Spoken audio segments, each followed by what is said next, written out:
अगर तुम्हें लगता है कि रात में किसी के कदमों की आवाज सुनाई देना बस तुम्हारा वहम है, तो एक बार ब्लैक होलो गांव की ये रिकॉर्डिंग सुनो।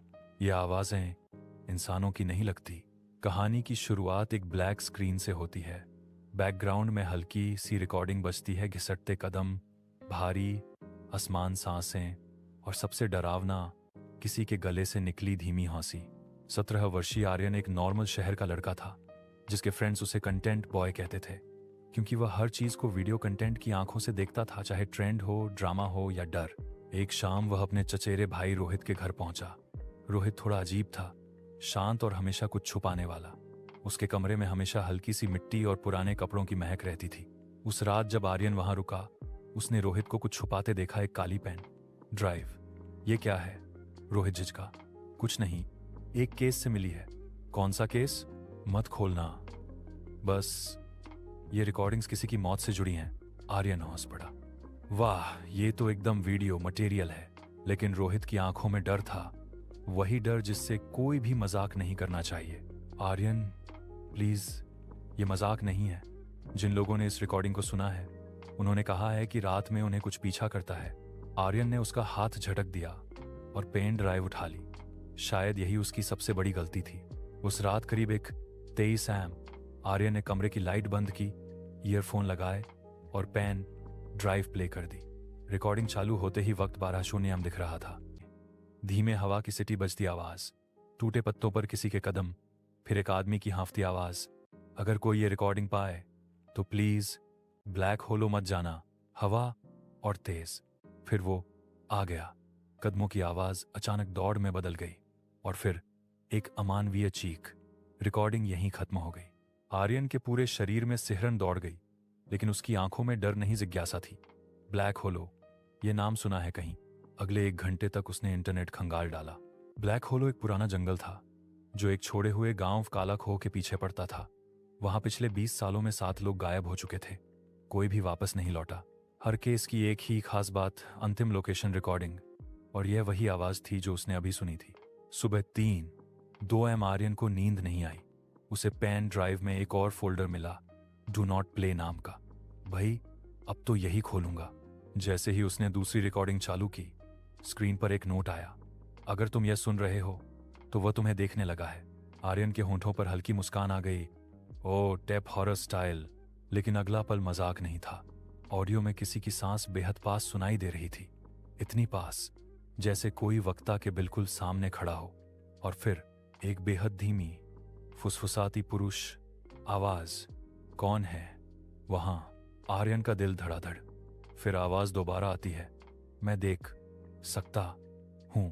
इसी समय कमरे की खिड़की पर थक थक 2 खटखटाहटें हुई। आर्यन उछलकर बैठ गया।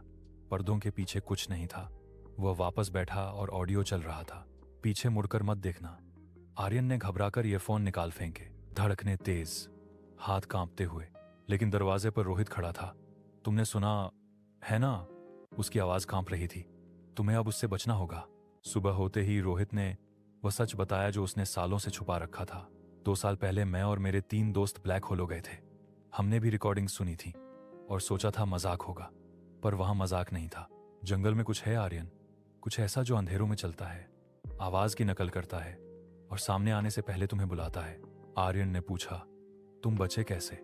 रोहित ने कांपते हुए कहा, मैं नहीं बचा, बस भाग आया। बाकी 3 कभी नहीं मिले। आर्यन चुप था, लेकिन उसका दिमाग एक ही बात कह रहा था, यह वीडियो करोड़ों व्यूज ले आएगी। और इसी लालच ने कहानी को मौत की तरफ मोड़ दिया। उस रात आर्यन ने तीसरी रिकॉर्डिंग प्ले की, जो शायद किसी लड़की ने की थी। हवा नहीं, कदम नहीं, बस घुटती हुई आवाजें। वो मेरे पीछे है, मैं इससे आगे नहीं भाग सकती। फिर अचानक तेज दौड़, 1 सेकंड की चुप्पी और फिर एक ऐसी हंसी जो इंसानी नहीं थी, बहुत गहरी, टूटी हुई और अंदर तक चुभने वाली। आर्यन का दिल उछल पड़ा। उसने तुरंत प्लेयर रोक दिया, लेकिन रिकॉर्डिंग अपने आप फिर से चलने लगी। स्क्रीन काली थी पर आवाज आती रही, तुम मुझे सुन रहे हो और अब मैं तुम्हें भी सुन रहा हूं। कमरे की खिड़की इस बार धीरे धीरे खुद खुलने लगी। हवा नहीं चल रही थी। फिर पर्दे अपने आप हिले और बाहर अंधेरे में कोई खड़ा था, बस परछाई, लेकिन चलती नहीं थी, बस खड़ी, सीधे आर्यन को देखती हुई। ये तो हो ही नहीं सकता, आर्यन फुसफुसाया। परछाई धीरे धीरे ऊपर की तरफ उठने लगी, मानो दीवार पर चढ़ रही हो। गर्दन एक अजीब एंगल पर मुड़ी हुई और चेहरा जैसे किसी ने भीतर से फाड़ दिया हो। आर्यन चीखते हुए कमरे से भागा। मैंने कहा था ना, ये मजाक नहीं है, रोहित ने चिल्लाकर कहा। वह अब तुम्हें देख रहा है। जिस रात तुमने रिकॉर्डिंग सुनी, उसी रात से वह तुम्हारे पीछे लग गया है। अब तुम जहां भी जाओ, वह तुम्हारी आवाज सुन लेगा। आर्यन हाँफ रहा था। तो अब क्या करूं? रोहित ने कहा। वापस उसी जंगल जाना होगा। ब्लैक होलो, वहीं से यह शुरू हुआ, वहीं खत्म होगा। आर्यन के चेहरे पर डर और रोमांच दोनों थे। और वो जो रिकॉर्डिंग्स में हंसी सुनाई देती है, वो क्या है? आर्यन ने पूछा। रोहित की आवाज कांपी। वह इंसानों की नहीं है, वह काला खो के पहले पुजारी की आवाज है, जो अब इंसान नहीं, कुछ और बन गया है। रात को आर्यन फिर जागा। इस बार खिड़की नहीं हिली, इस बार परछाई नहीं आई, इस बार कमरे की दीवार पर खरोंचें दिखाई दी, जिन्होंने एक ही शब्द लिखा था, आओ। यह देखना काफी था। आर्यन ने एक कैमरा बैग उठाया, एक टॉर्च और पेन ड्राइव। उसे पता था यही उसकी अब तक की सबसे वायरल वीडियो बनने वाली है। पर जो उसे नहीं पता था, वह शायद उसकी आखिरी भी होगी। रात पूरी तरह उतर चुकी थी। आसमान में चांद था, पर उसकी रोशनी भी जैसे डर के साये में दब गई थी। आर्यन और रोहित बाइक से ब्लैक होलो के किनारे पहुंचे।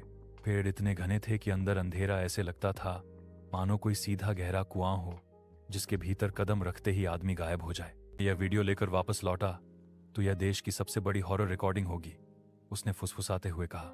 लेकिन अगला कदम रखते ही जमीन हिलने लगी। जंगल की हवा में एकदम सन्नाटा भर गया। पत्ते भी नहीं हिले। फिर दूर कहीं किसी ने धीमे से हंसा, वही टूटती घिसटती रूह ठंडी हंसी। रोहित का चेहरा पीला पड़ गया। ये वही है, पुजारी। वो जाग गया है। जंगल में 20 कदम घुसते ही अजीब चीज होने लगी। टॉर्च की रोशनी बार टिमटिमाती। हवा का तापमान अचानक 7-8 डिग्री गिर गया। आर्यन ने महसूस किया कि उसके कानों में किसी की फुसफुसाहट आ रही है, बहुत पास, इतनी की जैसे कोई उसके पीछे खड़ा हो। आर्यन का दिल जोर से धड़का। वो पलटने वाला था कि रोहित ने उसका हाथ पकड़ लिया। पीछे मत देखना, ये उसकी चाल है। फुसफुसाहट फिर आई। आर्यन, मैं यहीं हूं। पर इस बार आवाज ठीक उसके कंधे के पास से आई। आर्यन के पैर खुद ब खुद पीछे मुड़ने लगे। लेकिन तभी टॉर्च की रोशनी तेज चमकी, मानो किसी ने उसे झटका दिया हो। और रोहित चिल्लाया, आगे भाग। दोनों भागते हुए एक बड़े जर्जर गांव तक पहुंचे। टूटे घर, टूटी खिड़कियां, मिट्टी के मकान जिन पर काई जम चुकी थी। हर घर के दरवाजे पर उंगली से खींचे गए नाखूनों के निशान थे और एक ही शब्द लिखा था, मुक्ति। अचानक एक घर का दरवाजा अपने आप खुला। कुरकुराती हुई आवाज, जैसे किसी ने अंदर से धीरे धीरे धकेला हो। और फिर अंदर से 2 पीली चमकती आंखें दिखाई दी। आर्यन ने कैमरा उसी पर टिका दिया। ये तो इंसान जैसा नहीं। आंखें धीरे धीरे बाहर आईं, पर शरीर इंसानी नहीं था। चारों हाथ पैर उल्टी दिशा में मुड़े हुए, गर्दन पीछे की ओर झुकी और चेहरा लगभग फटा हुआ, लेकिन मुस्कुराता हुआ। फिर वह हंसा, वही रिकॉर्डिंग वाली हंसी। रोहित चीखा, भागो, ये पुजारी के दूत हैं। दोनों भागते रहे। जंगल की पगडंडी रास्ता बदलने लगी।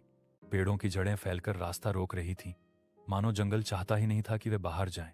आर्यन को अपने पीछे तेज कदमों की आवाज सुनाई दी। परछाई, जिसकी गर्दन उल्टी थी, पूरी तेजी से दौड़ रही थी।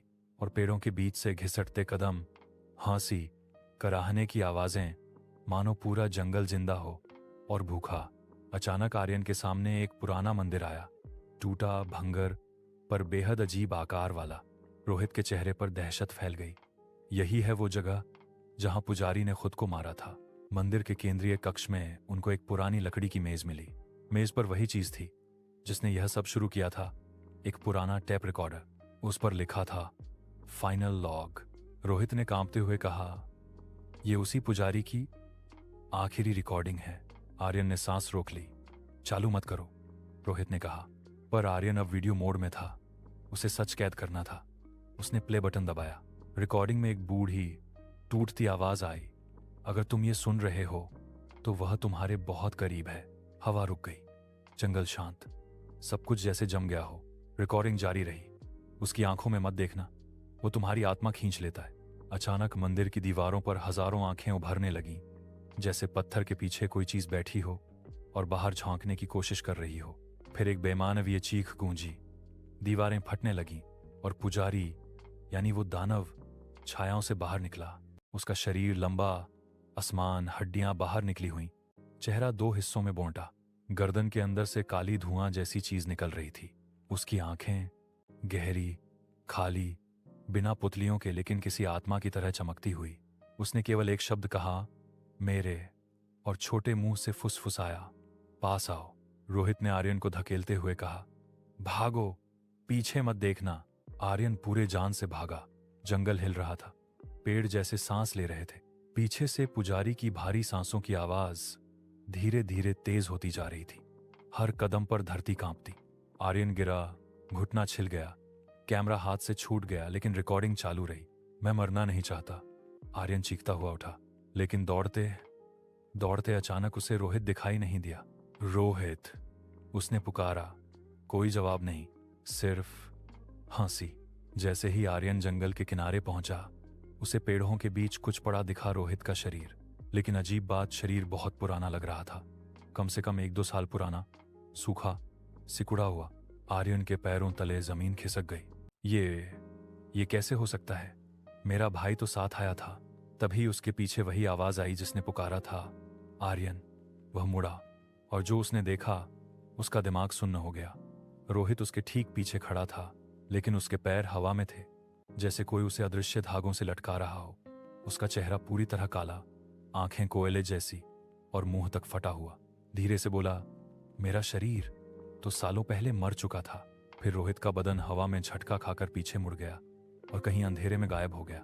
आर्यन आतंक में रोते हुए जंगल से बाहर निकल रहा था। जैसे ही वह मुख्य सड़क पर पहुंचा, सब कुछ शांत हो गया। वह घुटनों पर बैठ गया, सांसें तेज, आंखें लाल। उसने कैमरा उठाया, रिकॉर्डिंग अब भी चालू थी। आर्यन ने कहा, अगर कोई ये वीडियो पाए, कृपया ब्लैक होलो मत जाना, ये सच है, सब सच है। फिर अचानक कैमरा फोकस शिफ्ट कर गया। पृष्ठभूमि में अंधेरा हल्का हिला और वही आवाज, मैं यही हूं। कैमरा अचानक जमीन पर गिरा, धूल उड़ी और आखिरी चीज जो रिकॉर्ड हुई, काले अंधेरे में 2 चमकती आंखें धीरे धीरे कैमरे के पास आती हुईं। रिकॉर्डिंग क्लिक करके बंद हो गई। लोगों को सड़क किनारे एक कैमरा मिला। पुलिस ने केस दर्ज किया। आर्यन कभी नहीं मिला, लेकिन जिस हर व्यक्ति ने वह वीडियो देखा, उसने रात को अपने कमरे की खिड़की पर धीमी हौसी सुनी।